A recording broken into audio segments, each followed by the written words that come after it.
Bismillahirrahmanirrahim. Kita buka majlis dengan baca umum kita Al-Fatihah. A'udzubillahi minasyaitonirrajim. Bismillahirrahmanirrahim. Alhamdulillahirabbil alamin. Arrahmanirrahim. Maliki yaumiddin.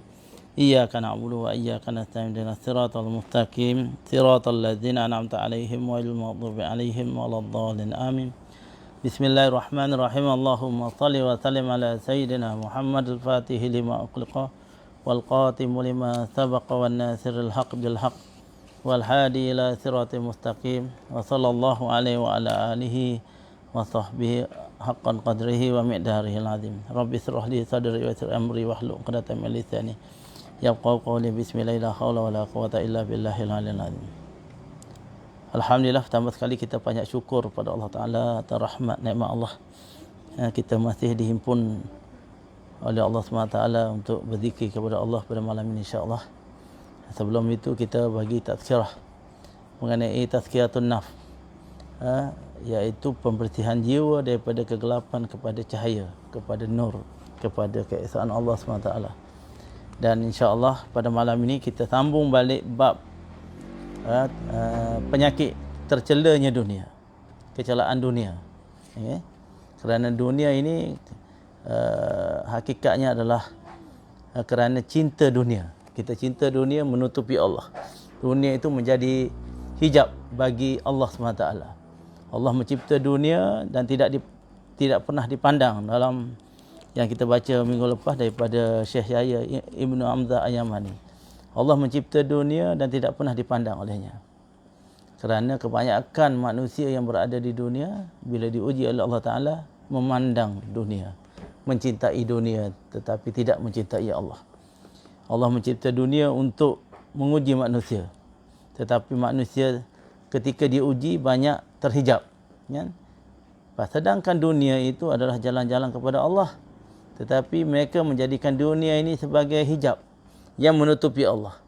Maka sebab itu sejak dicipta dunia ini tidak pernah dilirik oleh Allah SWT. Kita sambung daripada kitab Syekh Yahya Ibnu Hamzah Al-Yamani ini. Kata Syekh, diriwayatkan pula bahawa ketika Nabi Sulaiman AS bersama rombongannya dinaungi burung-burung, jin dan manusia berada di sisi kanan dan kiri. Kerana Nabi Sulaiman ni menguasai jin, kan, dan manusia. Dikatakan pengikut dia beribu dalam istana, kan? Dan jin juga dikuasai. Dan antara sebab Nabi Sulaiman menguasai jin kerana dia beramal dengan kalimah Bismillahirrahmanirrahim. Bismillah. Jadi kalau kata guru saya dulu, kalau boleh beramal dengan Bismillah. Bismillahirrahmanirrahim. Sebanyak kalau boleh tiap hari 786. Kalau tak boleh ambillah Bismillah 21 ke, ada Bismillah 5, kan. Macam-macam Bismillah, dia besar. Sebab kalimah Bismillah itu kun. Inna lillahi wa inna ilaihi raji'un itu dekat dalam situ semua tujuan. Kerana di situ Allah menamakan Bismillah dengan nama Allah Ar-Rahman, mencipta wujud yang menghimpun segala rahsia Allah di alam jabarut atau alam ketuhanan menjadi wujud di alam syahadah atau alam kharijah atau alam ciptaan. Untuk apa? Untuk Ar-Rahim. Rahim tu maknanya kita dapat memandang semuanya dari Allah dan dengan Allah. Orang yang mendapat rahimiyah itu orang yang dapat memandang kembali pemberian Tuhan, anugerah Tuhan, kurniaan Tuhan. Orang yang tidak mendapat tajalli rahimiyah, hanya mendapat rahmaniyah, kadang-kadang tertutup. Kan, orang kafir, dia dapat semua surah rahmaniyah tetapi tidak pernah memandang kembali kurniaan Tuhan. Kita kalau duduk pada makam itu, samalah kita dengan kafirun pada martabat batin lah. Islam pada nama, Islam pada jasad, tetapi pada batinnya memandang sifat dia dari dirinya dengan dirinya, kan.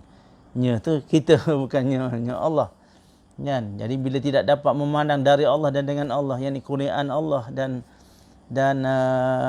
anugerah Allah dan ciptaan Allah dan rahmat Allah, maka tertutup, terhijab. Itu hina dunia itu kerana itu terhijab. Tapi Nabi Sulaiman dinaungi oleh burung-burung, jin dan manusia berada di sisi kanan dan kirinya. Lewatlah seorang ahli ibadah dari Bani Israel. Orang itu lantas berkata kepada Nabi Sulaiman, demi Allah, wahai putera Daud. Nabi Sulaiman kan putera Nabi Daud kan. Engkau telah dianugerahi kerajaan besar oleh Allah. Nabi Sulaiman menjawab, sekali tasbihnya orang mukmin lebih baik daripada apa yang telah diberi kepada putera Daud. Nak kata Nabi Sulaiman menjawab untuk merendah diri lah.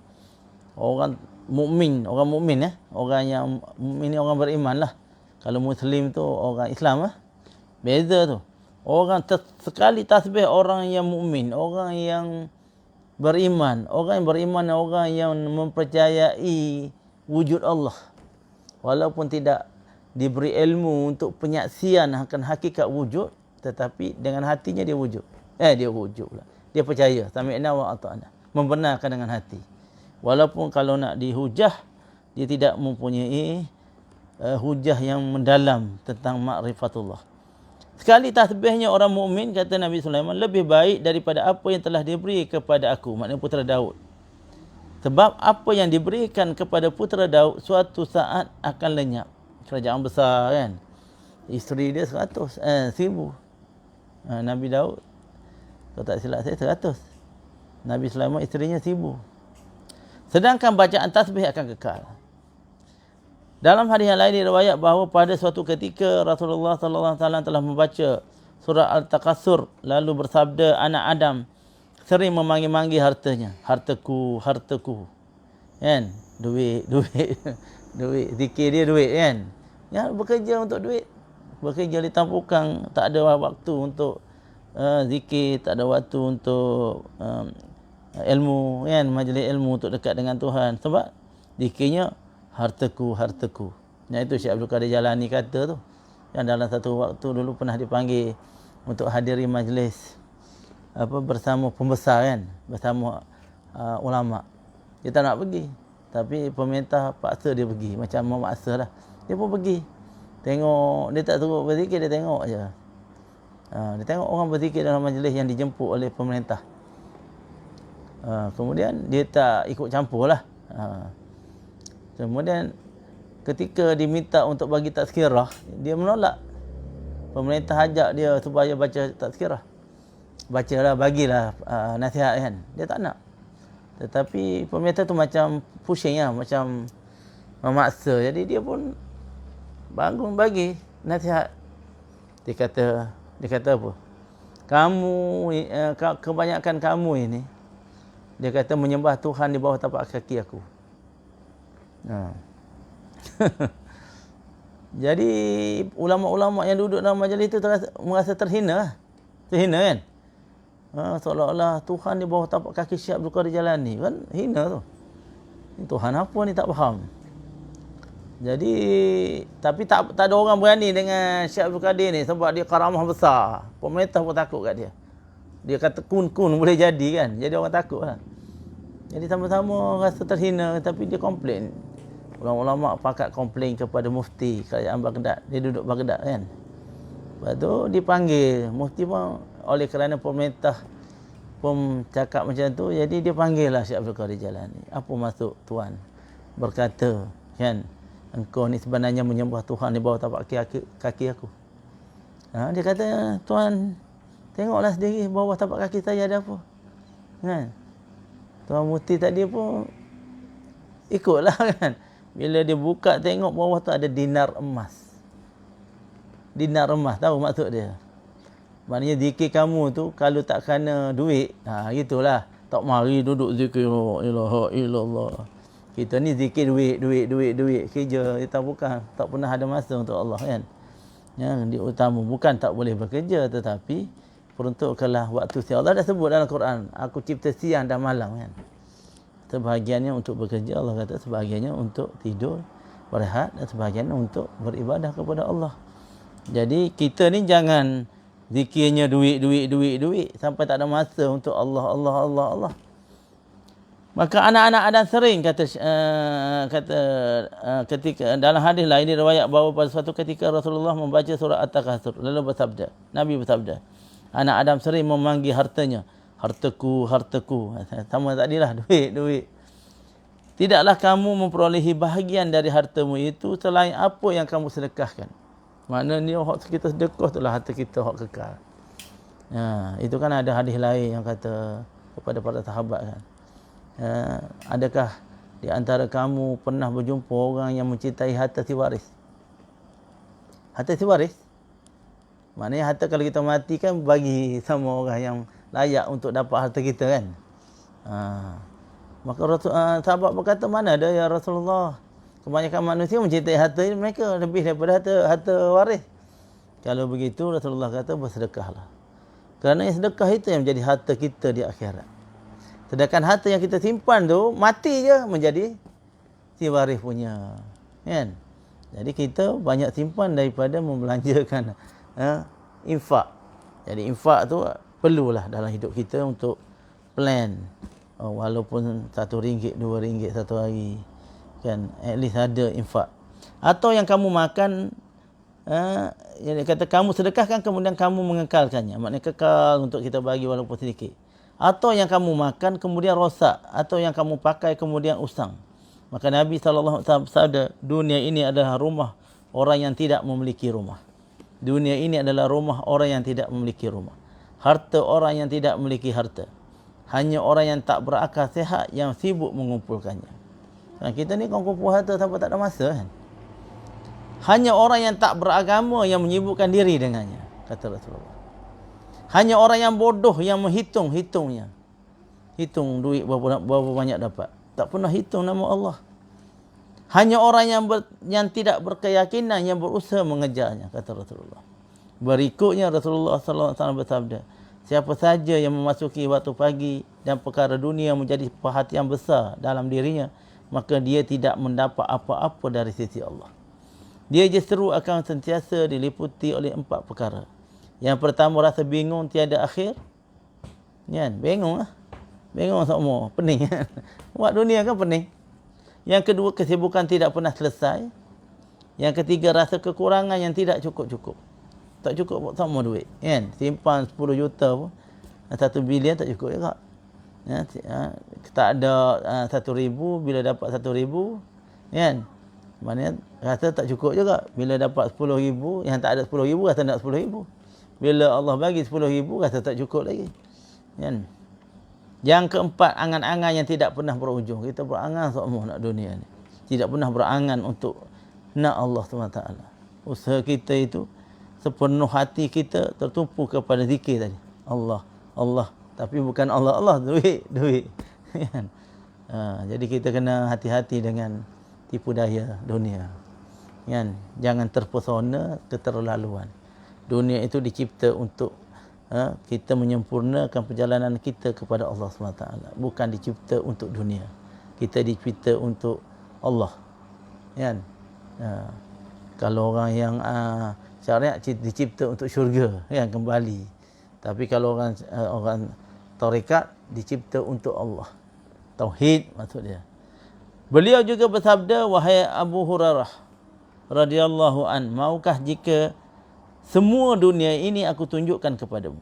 Maka Abu Hurairah menjawab, tentu ya Rasulullah.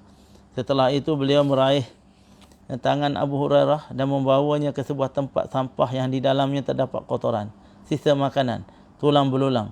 Beliau lantas berkata, Abu Hurairah, sampai inilah yang menjadi perhatian dan angan-angan kalian. Tulang tanpa kulit, rumput kering, inilah yang sekarang kalian harapkan. Seperti inilah dunia yang selama ini kalian cari-cari. Padahal makanan seperti inilah yang kemudian dibuang dari perut mereka. Maknanya yang kita makan, kita cari duit tu, kan, banyak mana je makan sepinggan, kan. Paling banyak 2-3 pinggan. Tapi jadi apa akhirnya? Jadi najis, air kencing. Maka mengapa banyak orang masih tetap mempertahankannya? Sisa-sisa makanan ini bagaikan pakaian yang mereka kenakan. Namun kemudian angin meniupnya.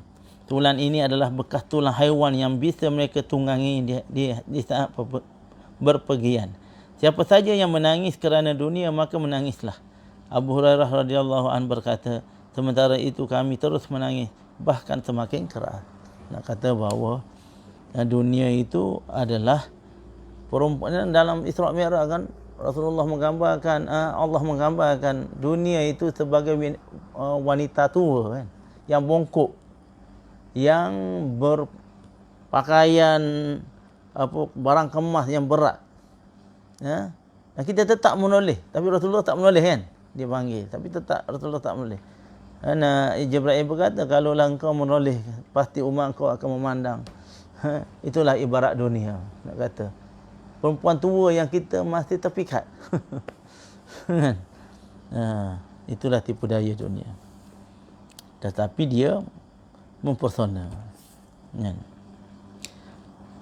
Diriwayatkan bahawa ketika menurun Adam ke bumi, Allah SWT berfirman kepadanya, putera kehancuran dan anak keturunan, putera kehancuran dan anak kerosakan. Selanjutnya dalam suhuf Ibrahim. Suhuf Ibrahim maknanya diberi musyaf-musyaf daripada kalam Allah, wahyu itu kepada Nabi Ibrahim, dikatakan, wahai dunia, begitu hinanya kamu di hadapan orang-orang yang dermawan. Meski kamu memperlihatkan keindahanmu di hadapan mereka, sesungguhnya aku telah membuat hati mereka membenci dan mengusirmu. Aku tidak menciptakan suatu makhluk yang lebih rendah daripada kamu di hadapanku. Aku tu Allah lah. Aku tu Allah. Engkau adalah makhluk hina. Suatu saat kamu akan binasa. Mana dunia akan binasa. Bahkan sewaktu menciptakanmu, aku, yakni Allah, telah menetapkan agar kamu tidak akan selama-lamanya berada pada seseorang, dan tidak pula ada seseorang yang selamanya memilikimu. Jika orang yang memilikimu kikir, tahu kikir? Kedekut lah. Kikir macam, kalau bahasa Indonesia pelik kan. Kedekut. Jika orang yang memilikimu kikir dan pelik terhadapmu, dia merugi keranamu. Berbahagialah para dermawan yang hatinya tetap terang melihatku demi redaku. Kita ni kalau nak dapat cinta Allah, kita kena mujahadah untuk tidak mencintai dunia, kan? Antaranya menginfak, supaya latih tubi untuk kita ni tak terkesan dengan dunia. Infak, kan? Permulaan kan berat tu. Aku kerja di tampukan, tak pernah tidur. Sampai tak tidur malam, kan? Bagi ke orang, kan? Itu khidmat kepada Allah. Kerana mazhar Allah itu bukan selainnya Allah. Maksud dia ciptaan Tuhan.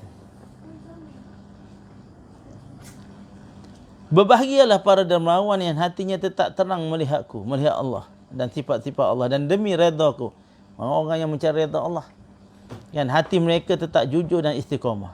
Orang yang jujur dengan nak Tuhan. Kita ni kalau nak Tuhan tu biar jujur lah, kan? Bila baiat tu biar jujur, sebab kita janji dengan Allah, kan? Dan istiqamah. Istiqamah ni perkara yang besar. Rasulullah ketika mendengar ayat tentang istiqamah, beruban rambut dia. Kerana dia tahu bahawa perintah istiqamah tu senang diucap tapi susah nak dilaksanakan. Maka orang yang jujur dan istiqamah dalam perjalanan kita kepada Allah, hati mereka itu dipandang oleh Allah SWT. Istiqamah ni maknanya berkekalan, dan amal walaupun sedikit, kan? Jangan buat banyak, 3 bulan je buat banyak, lepas tu 3 tahun tinggal.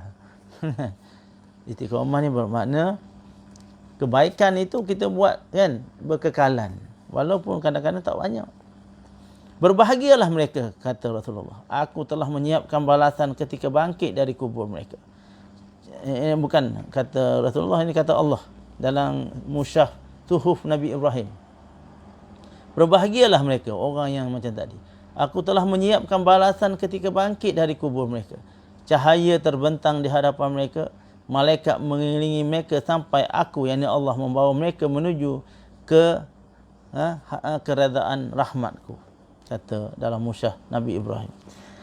Kata Syekh lagi dalam riwayat lain, Rasulullah SAW bersabda, dunia itu berada di antara langit dan bumi. Bahkan sejak dunia diciptakan, Allah tidak pernah meliriknya. Yang sebelum ni lah. Pada hari kiamat, dunia berkata, wahai Tuhan, hari ini jadikanlah aku sebagai bahagian para hamba-Mu yang paling dekat kepadamu. Allah menjawab, diamlah. Sebab sewaktu di dunia, aku tidak meredaimu berada pada mereka.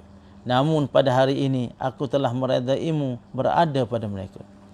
Dalam hadis tentang Nabi Adam AS disebut bahawa ketika termakan buah terlarang, buah khuldi di syurga dulu, Tiba-tiba perut Adam memulas ingin mengeluarkan sesuatu.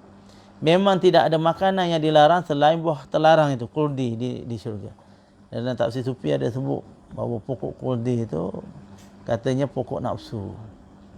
Kan? Saya ada baca salah satu kitab, saya pun tak ingat kitab apa. Jangan hampiri pokok ini kan. Ya, maksud dia jangan hampiri pokok nafsu dalam diri kamu. Kalau kamu nak hampirinya, kamu akan binasa. Akan mendapat kemurkaan Allah. Jadi dilambangkan dalam itu bahawa pohon yang tak boleh itu, yang lain boleh lah. Pohon yang tak boleh itu adalah nafsu. Kerananya Adam dan Nabi Adam dan Siti Hawa dilarang memakannya. Selesai memakan buah tersebut, Adam telah berkeliling dalam syurga. Lalu Allah memerintah seorang malaikat untuk menemuinya. Melalui malaikat Allah bertanya, apa yang kau inginkan? Nabi Adam menjawab, aku ingin mengeluarkan sesuatu dari perutku. Melalui malaikat itu Allah kembali bertanya, di manakah engkau akan mengeluarkan sesuatu itu? Apakah di tempat tidur, di atas katil, di sungai atau di bawah pepohon? Apakah engkau melihat bahawa tempat ini adalah tempat yang pantas untuk mengeluarkan sesuatu itu? Turunlah ke dunia. Turunlah ke dunia. Dikatakan bila Nabi Adam makan, kan? Masa nak berak. Tak pernah sebelum itu mengenal erti nak berak tu, kan? Itu yang turun kat dunia tu sebab hina, kan? Siti Hawa makan sebab kesalahan itu keluar haid, katanya. Dalam hadis berikut Rasulullah SAW bersabda, pada hari kiamat akan datang sejumlah kaum dengan membawa amal sebesar gunung Tihamah, namun mereka dimasukkan ke neraka. Para sahabat bertanya, wahai Rasulullah, apakah mereka mengerjakan solat? Rasulullah menjawab, benar. Mereka mengerjakan solat dan berpuasa. Mereka mengambil sesaat saja di waktu malam, namun jika ditawarkan sedikit dunia kepada mereka, mereka langsung memburunya. Macam kita. Sedikit saja ditawar dah. Bagi 200-300, pangkah. Saya baru baca tadi, ada orang klaim, kan, pihak raya di Melaka tu dapat 200-300. Sikit tu, 2-3 ribu boleh tahan lagi, kan. Rasulullah SAW bersabda, waspadalah dengan dunia, sebab dunia lebih menipu daripada Harut dan Marut. Nabi Isa AS pernah menyatakan, tidak akan pernah menyatu antara cinta dunia dan cinta akhirat dalam hati. Seperti tidak akan menyatu antara tauhid dengan syirik, kan. Ada syirik, tak ada tauhid. Ada tauhid, tak ada syirik. Dia tak boleh menyatu. Seperti tidak akan menyatu antara Allah dan iblis, kan. Nafsu maksud dia. Ada Allah dalam hati, iblis lahir. Ada iblis dalam hati, yakni melayan nafsu, Allah tak ada dalam hati kita. Tidak akan pernah menyatu antara cinta dunia dan cinta akhirat di dalam hati seorang mukmin secara bersamaan. Seperti halnya tidak akan pernah menyatu antara air dan api dalam satu wadah yang sama. Macam itu tadilah, tidak akan menyatu antara cahaya terang warik, cahaya dalam hati kita dengan kegelapan, kan. Kalau datang cahaya, gelap hilang. Kalau hilang cahaya, gelap muncul. Gelap tak ada pada hakikat. Yang ada dan tidak ada cahaya. Gelap ni, nampak gelap ni kerana tak ada cahaya. Bila ada cahaya, tak adalah gelap. Maka gelap tidak diukur dengan gelap. Gelap tidak diukur dengan gelap. Gelap diukur dengan ada dan tidak ada cahaya. Maksud dia apa? Maksud dia, syirik itu tak ada. Syirik itu tak ada. Ketika tidak diberi iman, tak ada syirik. Ada syirik, kan? Bila dapat iman, hilanglah syirik. Kerana yang dilambangkan dunia itu gelap. Kerana menghijab Allah. Gelap kerana terhijab. Kita nampak terang matahari, tapi gelap dari Tuhan. Menyaksi, melihat matahari, bulan, bintang dan segala ciptaan, tapi tidak pernah menyaksi kewujudan Allah dan tanda sifat-sifat Tuhan. Maka itu gelap. Walaupun terang di matahari, kan? Tapi hatinya gelap, terhijab oleh awan mendung yang menutupi cahaya dalam hati kita. Dunia ini adalah nur. Kerana setiap ciptaan Allah adalah lambang cahaya ketuhanan. Cahaya sifat maksud dia.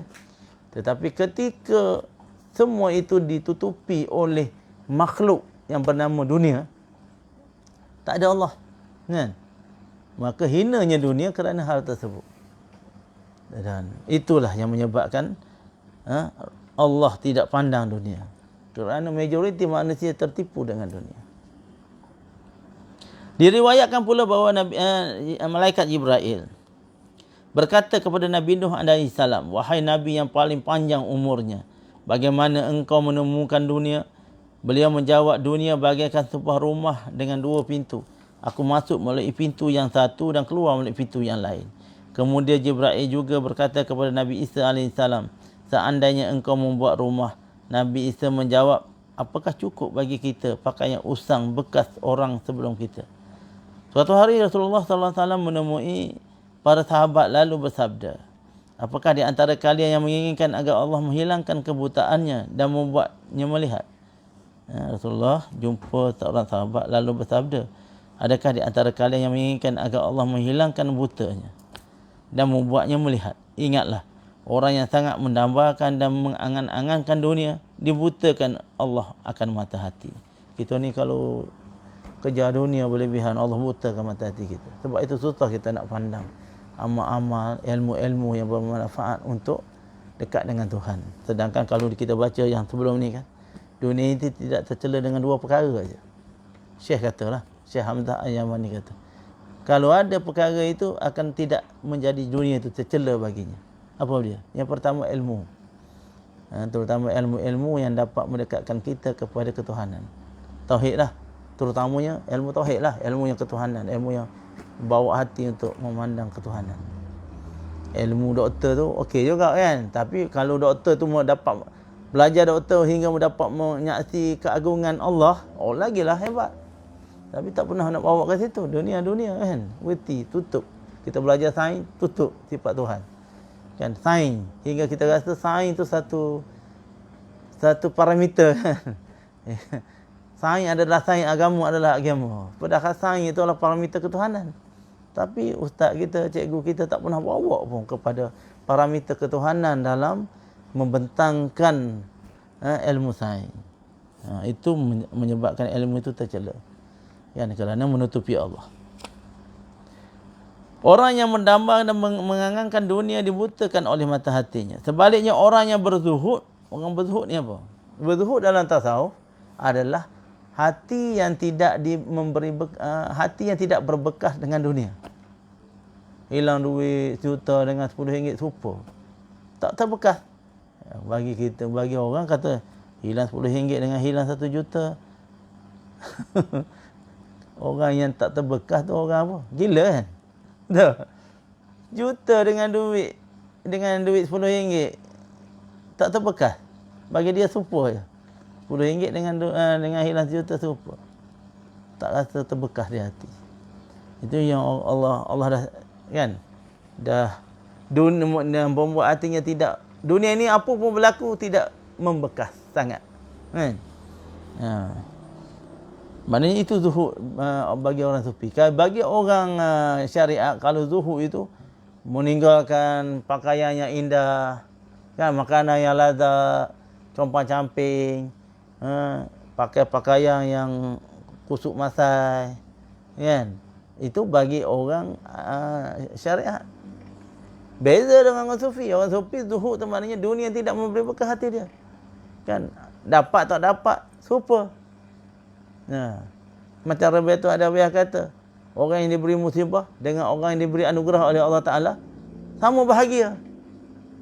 Kita tak sama kan. Diberi emas dengan diberi batu tak serupa. Bagi orang yang sudah dia panggil tauhiduz zat, bagi batu dengan emas serupa. Kalau orang syariat dia kata, ini orang gila, beri batu bahagia, beri emas pun bahagia. Kalau martabat Ibn Arabi kata itu tauhiduz zat. Kalau tauhiduz sifat memang tak siapa lah. Emas, emas. Kan? Kalau batu, Allah, batu je, batu granat. Tetapi orang yang tauhiduz zat, dia tahu bahawa yang mencipta batu, yang mencipta emas itu Allah. Seperti orang yang memandang kurniaan dari kekasihnya. Kan? Tepuk tangan dengan kereta Porsche, sama-sama bahagia. Sebab dari kekasih yang dicintai. Kan? Tapi kalau tak punya cinta, tentu Porsche lah. Kerana dia mencintai kereta kan. Bukannya pemberi kereta. Kerana pada makam hakikat, emas itu dicipta oleh Allah Ta'ala daripada asma' dan sifat Allah. Jadi batu dicipta oleh Allah Ta'ala dari apa? Dari sifat Allah juga kan?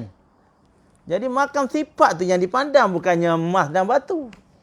Kalau sifatullah, afa'alullah itu membuat hati yang bahagia.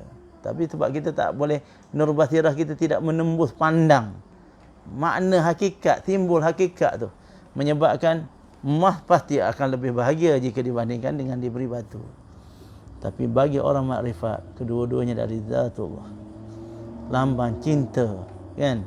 Bahawa setiap sesuatu itu dicipta oleh Allah dengan cinta, dengan kasih Allah. Rahmanur Rahim. Mana tadi? Suatu hari Rasulullah menemui para sahabat lantas bersabda, adakah di antara kalian menginginkan agar Allah menghilangkan kebutaannya dan membuatnya melihat? Ingatlah, orang yang sangat mendamba dan mengangan-angankan dunia dibutakan oleh Allah mata hatinya. Kita kalau cinta dunia akan buta mata hati. Sebaliknya orang yang berzuhud, orang yang tidak terkesan dengan dunia dan tidak mengangan-angankan dunia, dikurniai ilmu olehnya tanpa belajar. Itu ilmu laduni dia panggil. Orang sufi ni nak ilmu ni lah masuk tasawuf. Sebab ilmu ni saja yang boleh membuka, dia panggil mukasyafah. Mukasyafah ni nak Allah menyingkap hijab hati hingga kita dapat memahami keesaan ketauhidan Allah itu, kerajaan ketuhanan, segala sifat itu dengan ilmu yang Allah anugerahkan kepada hati, bukan dengan belajar. Kalau dengan belajar itu akal. Akal tu tidak akan duduk kat sini. Tidak akan menjadi amal. Kalau beramal pun kena riadah kan. Aku dah belajar sabar, nak beramal sabar. Kadang susah nak dapat lah. Sebab sabar itu diberi oleh Allah Ta'ala dari sifat syabur dia untuk hati yang layak je. Kita belajar 1000 kitab, 1000 guru tentang sabar, belum tentu layak untuk menerima akhlak sabar. Kerana itu sifat Tuhan. Syabur, namanya syabur. Cuba tengok senarai nama asma' tu kan. Ya syabur. Ya syabur bermakna maha sabar. Maha sabar. Dia memiliki sifat sabar. Dia boleh bagi sifat itu pada hamba dia.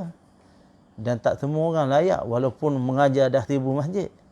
Ya, kerana sabar itu adalah Allah anugerah kepada hambanya yang layak. Dan bila dia nak bagi sabar, dia menghentam dengan perkara yang tak sabar. Betul tak? Kita pun mengeluh, melompat. Yang kita minta hari-hari, tiba-tiba bila dia bagi, mengeluh. Itu orang yang tak sabar. Nak sabar tapi tak sabar. Maknanya tak layak menerima sabar. Bila kita minta masuk tarikat ni, Allah akan nak bagi makan kan? Bila nak bagi makan, dia akan menguji. Kita kena kuatlah. Siapkan hati untuk layak untuk mendapat maqamat, dia panggil pemberian Tuhan. Kena faham bab-bab tu. Jangan masuk tarikat. Semalam kita cerita bab amal kan. Jangan masuk tarikat nak jadi baik. Bukan Allah nak jadikan kita baik lah, yang dia bagi uji untuk layak diangkat martabat untuk dapat akhlak Allah. Kan? Maka nak dapat akhlak Allah, kena sabar. Dah. Kerana nama dia syabur. Redha, tawakal, zuhud. Zuhud pun sifat yang Allah bagi. Tapi jangan salah faham dengan makna zuhud yang orang syariat faham lah. Buang pakaian jahit-jahit. Pakaian lusuh-lusuh, yang buruk-buruk, itu bukan. Orang tasawuf kalau terten macam Syekh Abu Hasan As-Sazili, seorang sufi, wali yang hebat, pakai baju, dia ahli perniagaan. Dia pakai baju yang comel. Kereta yang dia pakai, kuda yang duduk, ada kuda kan. Kuda yang comel. Dan tapi dia tidak berbekas dengan dunia. Dunia bagi dia ada dan tak ada sama. Kan? Mana tadi dia kata apa? Sebaliknya orang yang berzuhud, orang yang tidak tersentuh hatinya dengan dunia dan tidak mengangan-angankan dunia, akan dikunai ilmu oleh Allah SWT tanpa belajar. Mana laduni. Iaitu ada hadis Nabi yang mengatakan barang siapa yang mencari ilmu, kita kena cari ilmu kan, orang macam kita awam kena cari ilmu. Dulu, kerana ilmu itu makanan akal yang sehat. Mencari ilmu dan beramal dengan ilmu itu. Jangan tak beramal. Kan?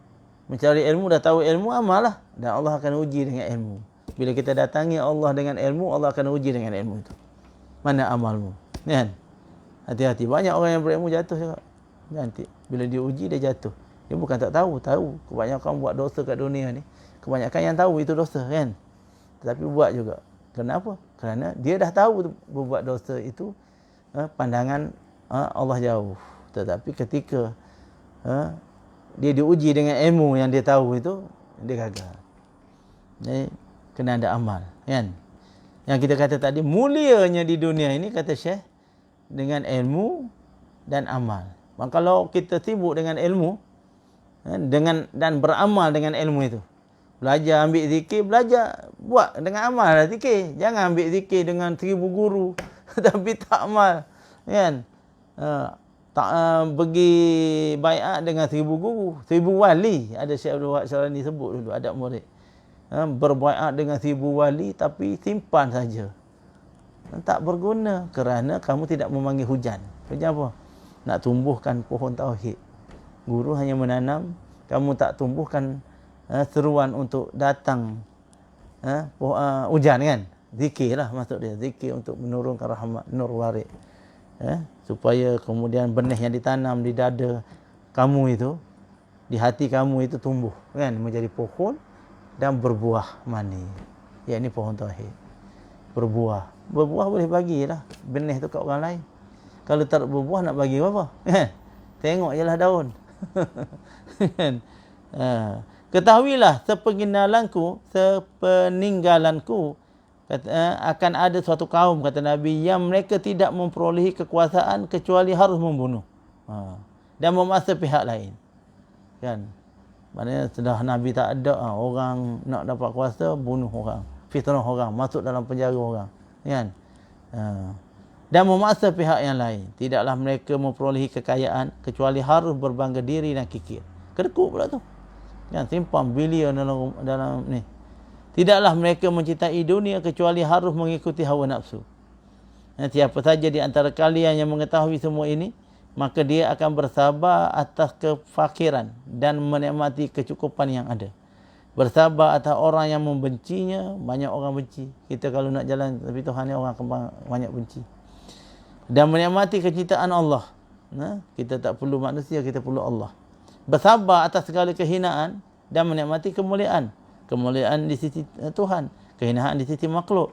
Tidaklah dia menginginkan semua itu kerana Allah, kecuali dia akan memberikan pahala sebanyak 50 pahala orang-orang yang soleh. Dia, yakni Allah, kecuali Allah akan memberikan pahala sebanyak 50 pahala orang-orang yang soleh. Sikit lagi. Suatu hari di tengah kilatan petir yang bertubi-tubi, Nabi Isa AS terpaksa basah kuyup dalam hujan. Nabi Isa lalu mencari tempat berlindung. Dari kejauhan terlihat sebuah gubuk, sebuah tempat lah nak berteduh. Nabi Isa kemudian segera menghampirinya. Namun ternyata di dalamnya ada seorang wanita sedang berteduh. Akhirnya Nabi Isa AS tidak jadi masuk ke dalam gubuk itu, tempat teduh tadi. Terfikirlah di sebuah gua di gunung. Beliau langsung bergegas ke gua tersebut. Namun di gua itu pun ada seekor singa. Akhirnya Nabi Isa mengangkat kedua tangannya dan munajat kepada Allah. Wahai Tuhanku, segala sesuatu memiliki tempat perlindungan, namun engkau tidak memberiku tempat perlindungan. Kemudian Allah menurunkan wahyu, tempat perlindunganmu adalah pangkuan rahmatku. Rahmat Allah maksudnya. Pada hari kiamat, aku akan meningkahkanmu dengan 100 bidadari yang telah aku cipta langsung dengan tanganku.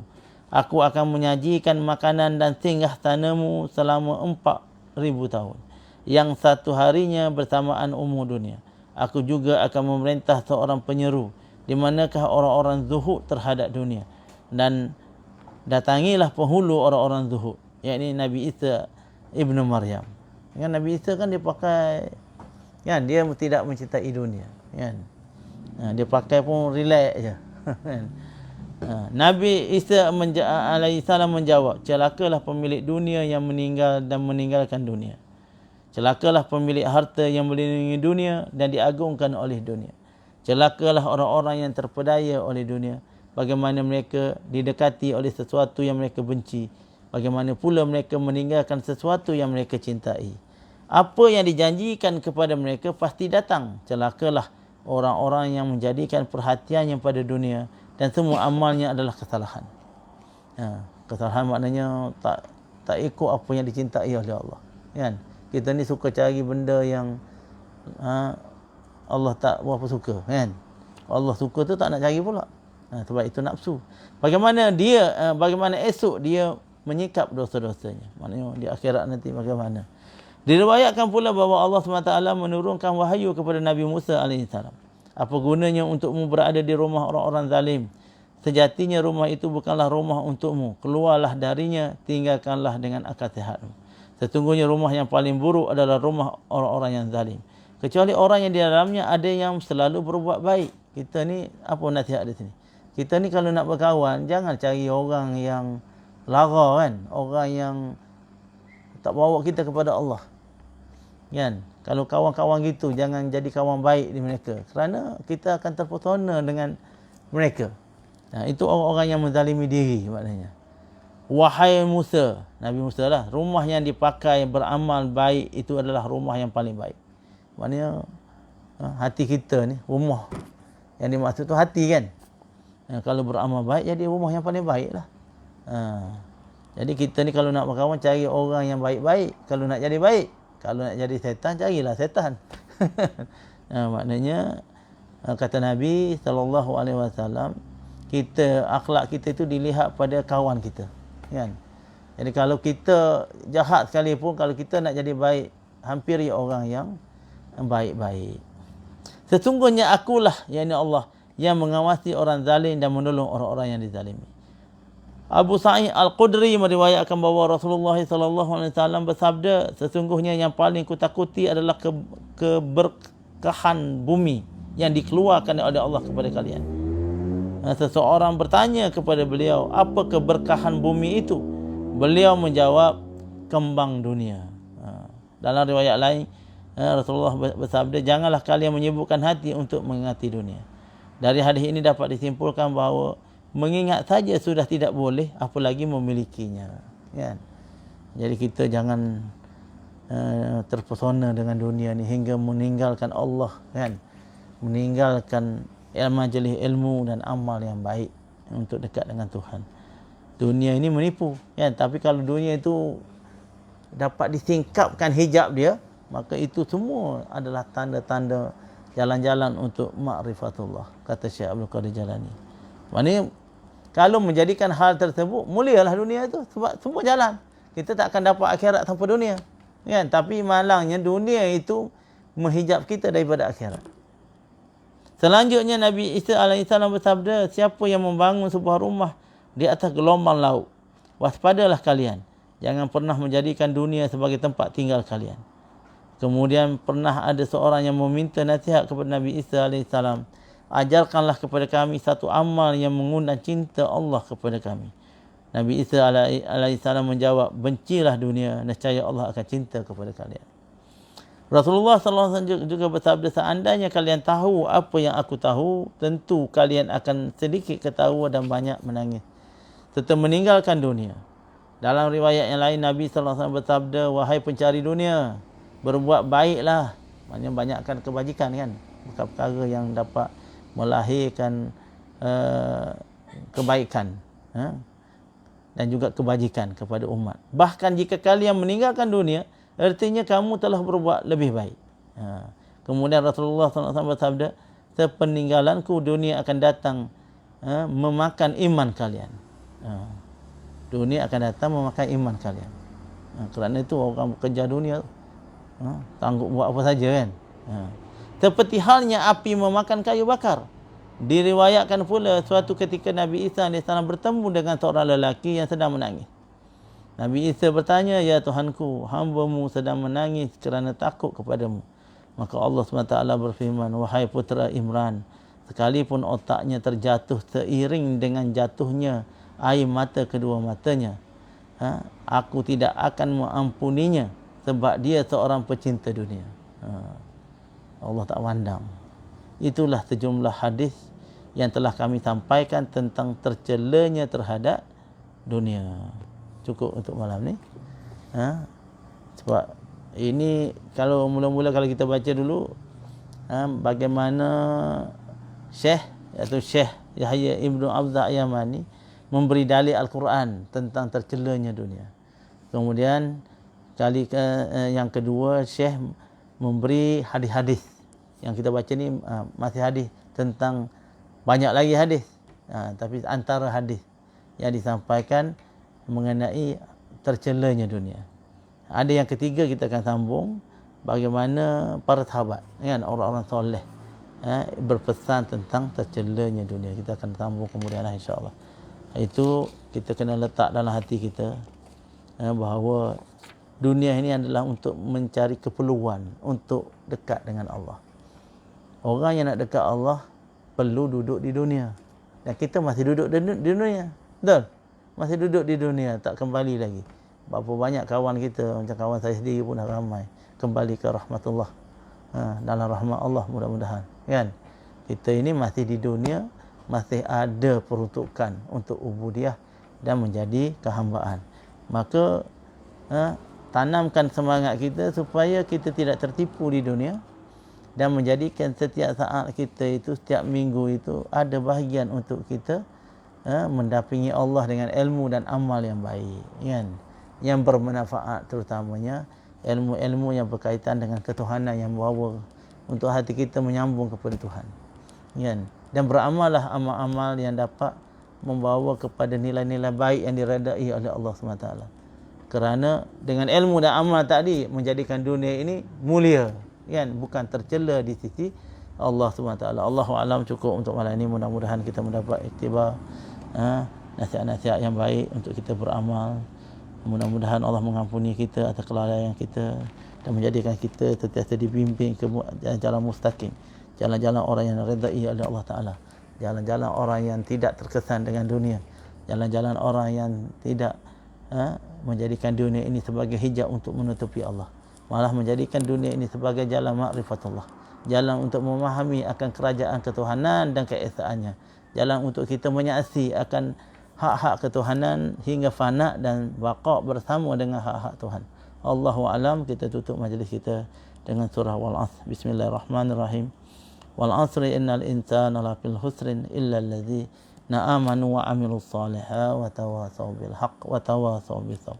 Allah berfirman, demi masa sesungguhnya manusia itu berada dalam kerugian kecuali orang-orang yang beriman dan beramal saleh, yang berpesan dengan kebenaran dan berpesan dengan penuh sabar. Allah wa'alam. Assalamualaikum warahmatullahi wabarakatuh.